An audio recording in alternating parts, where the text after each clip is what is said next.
scraped together from a part-time job at a grocery store. A USB microphone from Amazon, not the good one. The one with 3 stars and reviews complaining about background noise.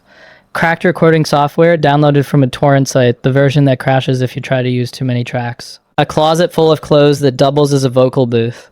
Blankets hung from hangers to absorb echo that still bleeds into every take. You record at 2 a.m. when your mom's asleep and the apartment is quiet enough. The neighbors below you work night shifts. The neighbors above you have complained twice about bass that wasn't even that loud. You learn to keep the volume low, to mix with headphones, to create in conditions that would make professional engineers weep. Your SoundCloud has 200 followers. Half of them are bots, a quarter are other rappers, hoping you'll follow back.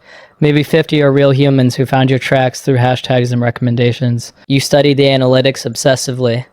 Where they're listening from. How long before they skip. Which tracks get replayed. The grind is invisible. Every day you're learning production. Watching YouTube tutorials on mixing and mastering. Studying how your favorite artists structure their flows. You're writing constantly. Filling notebooks with bars. Recording takes until your voice is shot. The progress is so slow it's almost imperceptible. Your first show is an open mic at a bar that smells like beer and broken dreams. 8 people in the audience, 3 of them performing, the rest just there for cheap drinks on a Tuesday. You get 90 seconds, and you use every one, rapping to a beat playing from your phone plugged into a PA system that distorts everything above 2K. When you're done, one guy nods. Just nods. He's probably drunk, he probably won't remember you tomorrow. But in this moment, that nod feels like victory. Someone heard you, someone responded. That's more than most people ever get. You sign up for every open mic you can find. The good ones that book real artists. The bad ones in coffee shops where the crowd just wants you to finish so they can get back to their conversations. The ones that charge you to perform, which feels wrong, but you pay anyway, because stage time is stage time. Level 2, LOK artist. The streams tick up from hundreds to thousands. Not millions, not even close. Not even enough to pay rent, but enough that you start to believe this might actually work. The algorithm notices you occasionally. Your tracks appear in playlists with names like Underground Heat and Undiscovered Fire. Playlists nobody follows, but that make you feel legitimate anyway. You learn the game. How to tag your tracks for maximum discoverability. How to engage with other artists so they'll engage back. How to time your releases for when listeners are most active. Music is only half of it, maybe less than half. The rest is marketing, and marketing is a skill they don't teach in studios. A local blog writes you up. A DJ plays your track at a club. Someone mentions you in a Reddit thread about underground artists to watch. You start performing at actual venues. Opening slots, mostly. 3 songs and you're done. 15 minutes to make an impression on crowds that are still arriving, checking their phones, waiting for the headliner. You learn that stage presence isn't natural. It's practiced. The money is negative.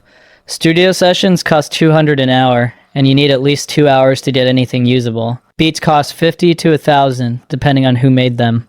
Marketing, promotion, travel, everything costs money you're making at a job you hate. Your mom asks when you're going to get serious about your future. She doesn't understand that this is your future. This is the only future you can imagine. The alternative, office job, quiet desperation, watching other people live the life you wanted. That's not a future. That's a slow death. You drop a mixtape, 14 tracks, a year of work, everything you have. It does okay, not great, not viral, just okay. Local blogs cover it. Some DJs spin cuts from it. Your streams increase, but not enough to quit your day job. A manager reaches out. She's small time, handles a few local artists who mostly haven't gone anywhere. But she believes in you. More importantly, she understands things you don't. Contracts, royalties, publishing, the 1,000 ways the industry can take advantage of artists who just want to make music. She starts booking better shows, opening slots for acts with actual followings, festival spots on the smallest stages, showcases where A&Rs actually show up sometimes. She handles the business you don't understand while you focus on the art you do. The grind continues, but the grind changes. You're not just making music in a closet anymore. You're building something, a brand, a presence. A story that might someday be worth telling. Level 3, signed artist. The call comes on a Tuesday afternoon while you're stocking shelves at the grocery store you still haven't quit. Your manager's voice is different. Excited in a way you've never heard her. A label A&R saw your performance at a showcase. Pulled your streaming numbers. listen to your entire catalog. They want to meet. They want to talk about the future. You call in sick for the rest of your shift.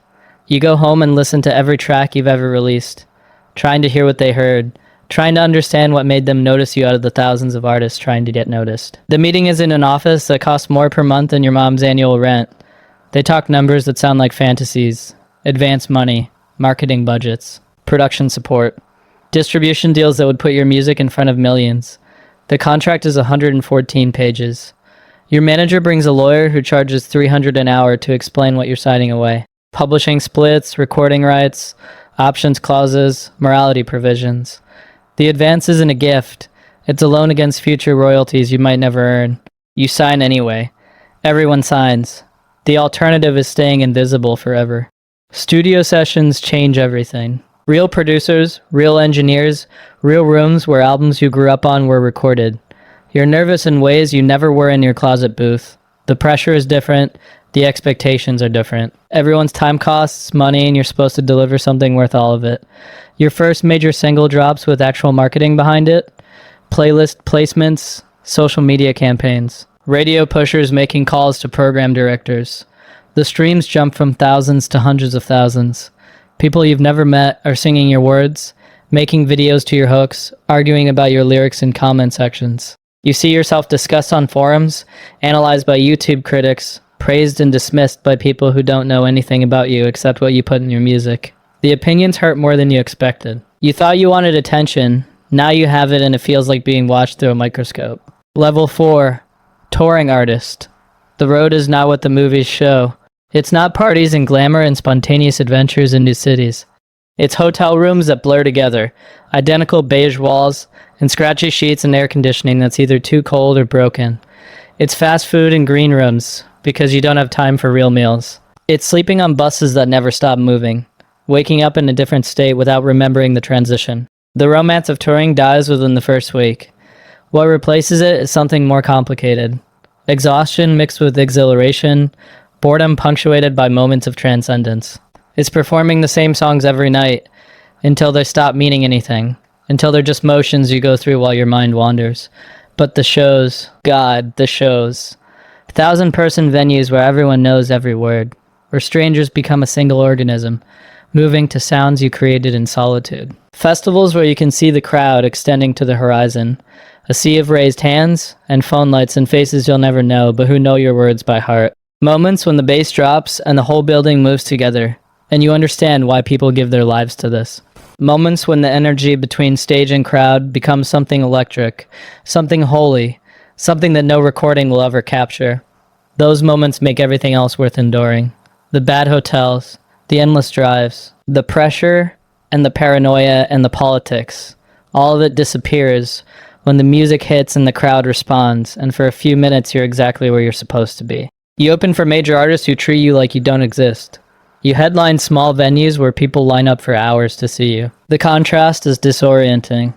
One night you're nobody, the next night you're everything, and neither feeling is stable. The money improves, but the money also complicates. Lawyers and accountants and business managers taking their percentages, label recouping the advance from every stream, publishing splits that mean you earn pennies from songs that make other people dollars. You're successful and broke simultaneously. Your second album has to outperform your first. That's the trap nobody explains. Growth is mandatory. If you plateau, you're failing. If you're failing, the machine moves on without you. Level 5, mainstream success. The song goes viral for reasons nobody can explain. A dance trend on TikTok that uses your hook. A meme format that samples your beat. Some unpredictable alignment of algorithm and cultural moment that turns your track into a phenomenon, that crosses demographics, that plays in grocery stores and car commercials, that your grandmother has somehow heard. You wake up one morning with 50,000 new followers. By the end of the week, it's 500,000. The streaming numbers stop making sense. Millions of plays, tens of millions. Numbers that were fantasies when you were recording in your closet.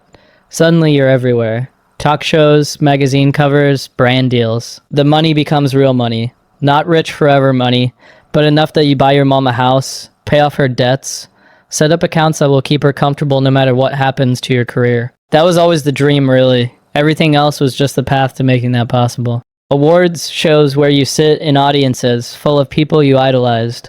Growing up, Collaborations with artists whose posters hung on your childhood wall. Moments that feel like arriving, like you finally made it, like everything you sacrificed was worth it. But the pressure scales with success.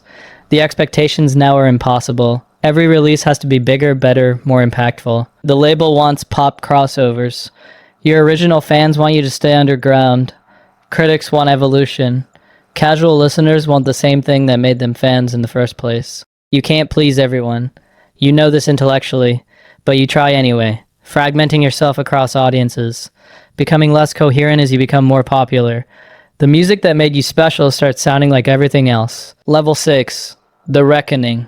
5 years into major success, you're exhausted in ways that sleep doesn't fix. The schedule is endless. Recording sessions that run until dawn, tours that span months and continents, interviews where you answer the same questions 100 times, obligations that multiply faster than you can track them. Everyone wants a piece. The label wants albums on their timeline. The sponsors want appearances at their events. The fans want access to every moment of your life. The collaborators want features that will boost their profiles. You become a resource to be extracted rather than a person to be known. Your closest friends are people on your payroll. The manager, the publicist, the security guard who's been with you since the first tour. Everyone else has been filtered out by success. Old friends resent your absence or your wealth. New friends want things from you. The isolation at the top is real, and it's not what the songs make it sound like. Your relationships have collapsed. Your friendships exist mainly through group chats. The person you were before this, you can barely remember him. The label wants another album. The last one underperformed, which means it only went platinum instead of multi-platinum. In normal terms, massive success. In industry terms, a disappointment. The conversations about your future have a different tone now.